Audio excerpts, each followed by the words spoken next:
Kendiniz değil ki anlatamam. Sabah sevdiğimin evine geldim kaçıran. Sen benim ağzımın karısanana. Sen benim canımsan gözüm sanana. Ağlama. Gel bana dua et ana.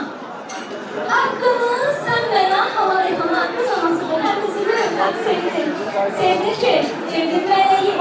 Evlenmeyesiz olur alem yok. Kederlenir ki kollarının arasına ablaya çalışılır başka bir eve konuk. Durmalı günlerin aynası kadın. Onun için inanılığının aynası kadın. Şimdi özgün sanırım. Güzel Allah, gözlerini dayanma. Bugünden itibaren her ikimiz yollarda tanışsın. Birimiz oğlu yapılanları, birimiz kız. Kendi nedir? Her bir insanın bilmesidir. Atanlananın yeniden dünyaya gelmesidir.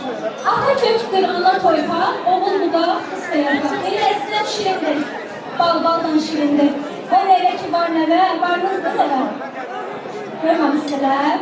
Her ikisinden de şirindir. Allah'tan da gelen bak bize neve kısmet eləsin. Bunlar yaptan çıkaracak şirin olacak. Allah başı da eləsin, mübarekdir.